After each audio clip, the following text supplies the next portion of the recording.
নমস্কার বন্ধুরা, সকলকে আমার চ্যানেলে স্বাগত। রাজ্যের সমস্ত পেনশনার এবং ফ্যামিলি পেনশনারদের বকেয়া ডিএ এরিয়ার সংক্রান্ত এই মুহূর্তে তাদের জন্য একটি অত্যন্ত ভালো খবর সামনে এসেছে। রাজ্য কোন উপায়ে বা কোন পদ্ধতিতে এবং কতদিনের মধ্যে তাদেরকে বকেয়া ডিএ এরিয়ার প্রদান করবে তাই নিয়ে এই মুহূর্তে একটি অত্যন্ত বড় খবর সামনে এসেছে। সেই ব্যাপারে আজকের ভিডিওতে বিস্তারিতভাবে আলোচনা করব। ভিডিওটি অত্যন্ত গুরুত্বপূর্ণ সকল পেনশনারদের জন্য, তাই প্রথম থেকে শেষ পর্যন্ত অবশ্যই ধৈর্য সহকারে দেখবেন এবং ভালো লেগে থাকলে অবশ্যই একটি লাইক করবেন এবং সকলের সঙ্গে শেয়ার করবেন। আর সেই সাথে এই চ্যানেলে যদি প্রথমবার হয়ে থাকেন এই রকমের ইনফরমেটিভ ভিডিও আরও দেখার জন্য যারা এখনও পর্যন্ত এই চ্যানেলটিকে সাবস্ক্রাইব করেননি তারা অবশ্যই চ্যানেলটিকে সাবস্ক্রাইব করে নিতে ভুলবেন না। তাহলে চলুন আমরা বিস্তারিত জেনে নিই। দেখুন, এটি একটি নামী সংবাদপত্রের প্রতিবেদনের অংশ। এখানে হেডলাইন্স দেওয়া হয়েছে পেনশনভোগীদের বকেয়া ডিএ মেটাতে উদ্যোগী নবান্ন। এখানে দেখুন মিডিলে একটা দেওয়া হয়েছে যে 6 মাসে টাকা দেওয়ার ঘোষণা, অর্থাৎ 6 মাসের মধ্যে তাদের সমস্ত ডিএ এরিয়ার প্রদান করা হবে এমনই ঘোষণা করা হয়েছে। এবার আমরা বিস্তারিত প্রতিবেদনে কি বলা হয়েছে সেটা দেখে নেব। দেখুন, এখানে বলা হয়েছে রাজ্য সরকারি কর্মীদের বকেয়া মহার্ঘ ভাতা বা ডিএ মেটানো নিয়ে দীর্ঘ জটিলতার পর এবার পেনশনভোগীদের জন্য বড় সিদ্ধান্ত নিল নবান্ন। সুপ্রিম কোর্টের নির্দেশ মেনে আগেই কর্মরতদের একাংশের বকেয়া পরিশোধ করা হয়েছিল। এবার পেনশনভোগীদের ডিএ ও এরিয়ার পরিশোধের পথও পরিষ্কার হলো। নতুন অর্থবর্ষের শুরুতে নবান্নে বৈঠকের পর জারি হওয়া বিজ্ঞপ্তিতে জানানো হয়েছে 2008 থেকে 2015 সালের মধ্যে অবসরপ্রাপ্ত কর্মীদের বকেয়া ডিএ ধাপে ধাপে মিটিয়ে দেওয়া হবে। একই নিয়ম প্রযোজ্য হবে পারিবারিক পেনশনভোগীদের ক্ষেত্রেও। মৃত কর্মীদের ক্ষেত্রে মনোনীত ব্যক্তির অ্যাকাউন্টেই সরাসরি টাকা পাঠানো হবে।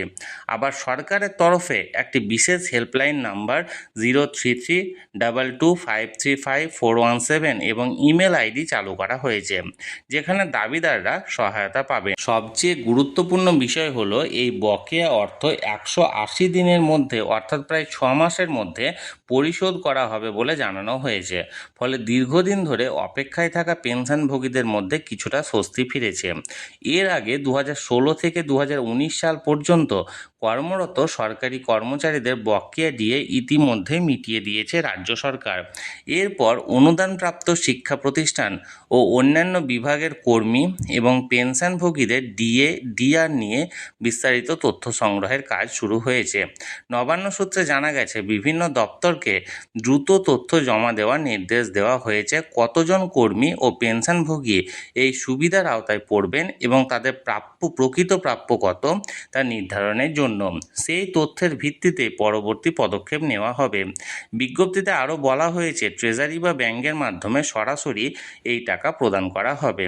একইভাবে বকেয়া এরিয়ার অর্থ দেওয়া হবে নির্দিষ্ট পদ্ধতিতে।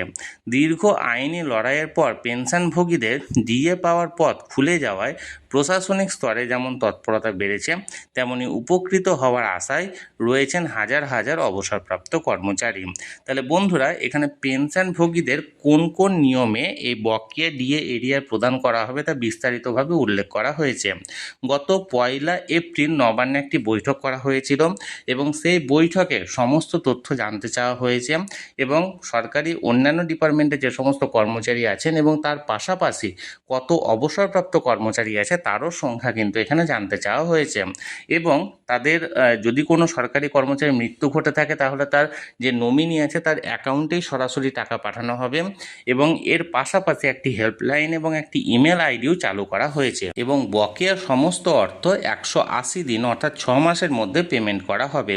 এবং এর পাশাপাশি আরও পদ্ধতি নেওয়া হয়েছে যে ট্রেজারি বা ব্যাংকের মাধ্যমে সরাসরি এই টাকা প্রদান করা হবে, কারণ পেনশনভোগীদের কোনো জিপিএফ অ্যাকাউন্ট থাকে না, তাই তাদের পেনশন অ্যাকাউন্টে সরাসরি ক্যাশ পেমেন্ট করা হবে।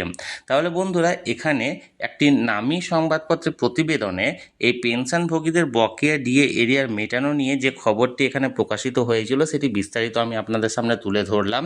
এই নিয়ে যদি আপনাদের কোনো প্রশ্ন থাকে বা কোনো কিছু জানার থাকে অবশ্যই আমাকে কমেন্ট করুন, আমি চেষ্টা করব আপনাদের সকলের প্রশ্নের যথাযথ উত্তর দেওয়ার।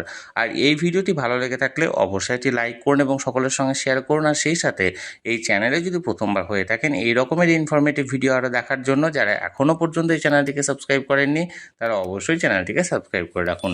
ধন্যবাদ, দেখা হচ্ছে পরের ভিডিওতে।